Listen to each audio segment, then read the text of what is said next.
5 জিনিস আসার পূর্বে আপনি 5টা জিনিসের মূল্যায়ন করতে হবে। হায়াতাকা ক্বাবলা মাউতিক, মৃত্যু আসার আগে আগে আপনার হায়াতের মূল্যায়ন করেন। এই কথাটা বুঝতে হলে একটা উদাহরণ আপনাদেরকে দেই। এক লোক একটা কবরের পাশ দিয়ে যাইতেছিল, যাওয়ার পরে দেখলো যে কবরটা একটা গর্ত হয়ে আছে। তো তিনার মনের মধ্যে একটা কৌতূহল জাগছে যে শিয়াল টিয়াল ঢুকলো নাকি, আমি একটু দেখি। তো তিনি একটু উঁকি মেরে দেখলেন, কিতাবের মধ্যে আসছে ঘটনা। তিনি একটু উঁকি মেরে দেখলেন, তো দেখলেন যে এক লোক দাঁড়ায় দাঁড়ায় নামাজ পড়তেছেন। যিনি দেখছেন লোকটা কিন্তু সাধারণ লোক না, আল্লাহর পেয়ারা বান্দা, কিতাবের মধ্যে আসছে। তো তিনি ওই কবরওয়ালাকে জিজ্ঞাসা করলেন, ভাই আপনি নামাজ পড়ার পরে জিজ্ঞাসা করলো, ভাই আপনি কতদিন যাবত নামাজ পড়তেছেন? বলে যে ভাই আমি আজকে 400 বছর নামাজ পড়তেছি। তিনি যখন এই কথা শুনলেন, উপরওয়ালা যখন কবরওয়ালার কথাটা শুনলেন যে আমি 400 বছর দাঁড়ায় দাঁড়ায় নামাজ পড়তেছি, উপরওয়ালায় আপনারা যেভাবে সুবহানাল্লাহ বলে উঠলেন, ওই কবরওয়ালার কথা উত্তর শুনে উপরওয়ালা বলল সুবহানাল্লাহ, সুবহানাল্লাহ বলে উঠল। কবরওয়ালা উপরওয়ালাকে ডাক দিয়া বলে, ভাই তোমার সুবহানাল্লাহটা আমাকে দিয়া দাও, আমার 400 বছর ইবাদত তুমি নিয়ে যাও। সে আরো আশ্চর্যান্বিত হয়ে গেল, কি ঘটনা কি?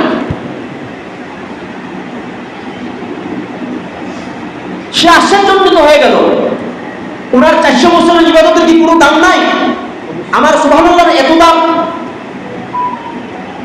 তিনি জিজ্ঞাসা করলো, উপরওয়ালায় কবরওয়ালাকে জিজ্ঞাসা করলো, ভাই ঘটনাটা কি? এই কথাটা বোঝার জন্য আমাদেরকে আরেকটু সামনে যাইতে হবে। দুনিয়ার মধ্যে আমরা পরীক্ষা নেই কিনা? এখন আপনি টিচার, আপনি ছাত্রদেরকে কাগজ কলম দিলেন, সব ছাত্রের জন্য একটা নির্দিষ্ট একটা সময় দিয়ে দিলেন, 2 ঘন্টা 3 ঘন্টা 2.5 ঘন্টা, কি বলেন? দেয় কিনা? নির্দিষ্ট একটা সময় দেয় কিনা পরীক্ষার হলের মধ্যে? 2 ঘন্টা 2.5 ঘন্টা একটা সময় দেয়, 3 ঘন্টা। এই 3 ঘন্টার মধ্যে যে যা লিখবে, সঠিক লিখলে তার নাম্বার ওই পরিমাণ পাবে, আর ভুল লিখলে নাম্বার পাবে না। এখন এক ছাত্র খাতা কাগজ নিয়ে কলম নিয়ে তিনি বাড়িতে চলে গেছে। যাওয়ার পরে সুন্দর ভাই বই দেখা ছায়া লেখা, বাড়ি থেকে প্রশ্ন উত্তরগুলো সুন্দর করে লেখাই না। বিকালবেলা আসরের সময় প্রিন্সিপালের সাথে এসে সাক্ষাৎ, আসসালামু আলাইকুম স্যার, দেন আমার খাতা। বলেন এটা কি গ্রহণযোগ্য হবে? কেন হবে না? হবে না কেন? সে তো সঠিক লেখা আছে। এখানে তার জন্য যে নির্ধারিত যে জায়গা দায়িত্ব করা হয়েছে সেটা সেখানে ছিল না। এই যে সুন্দর উত্তর। কারণ পরীক্ষার মধ্যে আপনি ভুল লেখেন আর শুদ্ধ লেখেন, এই 3 ঘন্টার ভিতরে আপনি যদি শুদ্ধ লেখেন আপনাকে হল রক্ষক কিছু বলবে না, আপনি যদি ভুলও যদি লেখেন তাও আপনাকে কিছু বলবে না, ঠিক কিনা? আপনি যদি শুদ্ধ লেখেন তাহলে আপনি 100তে 100 পাবেন, আর ভুল লেখলে আপনি ফেল করবেন। কিন্তু নির্দিষ্ট সময় 3 ঘন্টা এই পরীক্ষার হলের ভিতরে থেকে আপনাকে লিখতে হবে। এই কথাটা যেমন বুঝছেন যে পরীক্ষার হল থেকে বের হয়ে বিকালবেলা প্রিন্সিপালের সাথে দেখা করলো, তাহলে সে আইন ভঙ্গ করলো। একটা রুলস আছে, একটা সিস্টেম আছে, এই সিস্টেম অনুযায়ী সে কি করেছে? অপরাধ করেছে, তাকে শাস্তি দিতে হবে, তার শাস্তি আছে, কি বলেন? তার খাতা গ্রহণযোগ্য হবে না, গ্যারান্টেড হবে না। ঠিক আল্লাহ তাআলা আমাকে দুনিয়ার মধ্যে প্রেরণ করেছেন, এই দুনিয়ার মধ্যে প্রেরণ করেছেন। এখানে আমি যদি একবার সুবহানাল্লাহ বলি, আল্লাহ তাআলা, আল্লাহ রাসূল বলেন, আযাম মিন উহুদিন, উহুদ পাহাড়ের চাইতে বেশি নাকি আল্লাহ তাআলা আমাকে দান করেন। সুবহানাল্লাহ। আর হাদিস শরীফের মধ্যে আছে, কেউ যদি একবার সুবহানাল্লাহ বলে জান্নাতের মধ্যে একটা গাছ হয়, একটা গাছ দুনিয়ার মধ্যে যদি একবার কেউ সুবহানাল্লাহ বলে, জান্নাতের মধ্যে একটা গাছ হয়, এই গাছের গোড়ার ছায়াটা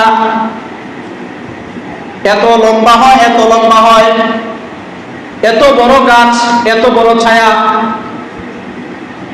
যে একটা দ্রুতগামী ঘোড়া যদি 500 বছর দৌড়ায় এই গাছের ছায়া শেষ হয় না।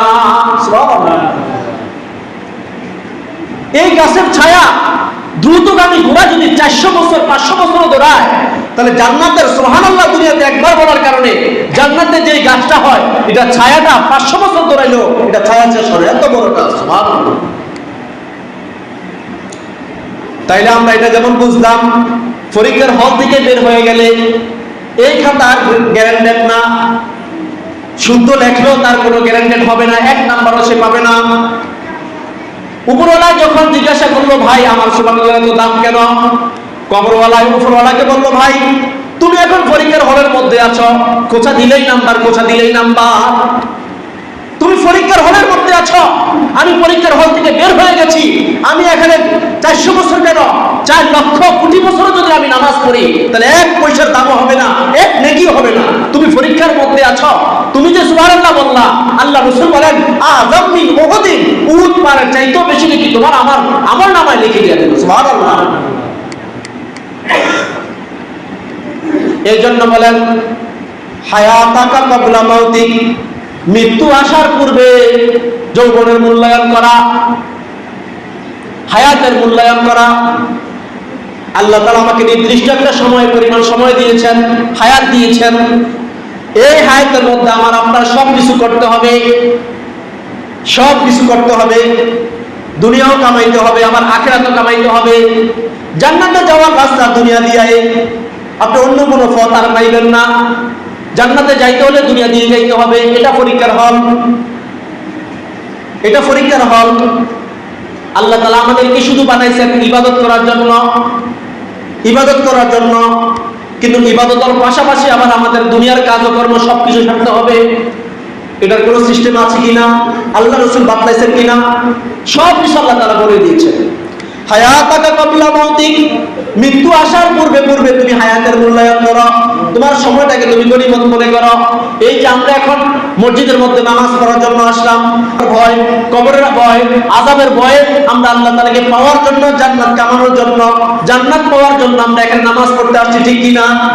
নামাজ পড়তে আসছি এই জন্যই, দুনিয়ার কোনো লোক দেখানোর জন্য না, দুনিয়া কামাই করার জন্য না, একমাত্র আল্লাহ তাআলাকে রাজি খুশি করার জন্য। 2 নম্বর হলো শাবাবাকা ক্বাবলা হারামিক, যৌবনের মূল্যায়ন করো বার্ধক্য আসার আগে। যুবক ভাইদেরকে বলি, এই যে মুরব্বীগুলা চেয়ারের মধ্যে বসে বসে নামাজ পড়ে জিজ্ঞাসা করেন, ওরা কিন্তু আমাদের দিকে তাকায় কিন্তু আফসোস করে। কেন আফসোস করে? কি আফসোস করে? আল্লাহ রাসূলের হাদিস আছে, ইন্না আকরামা মা ইয়াকুনুল আবদু মিন রাব্বিহি ওয়া হুয়া সাজিদ।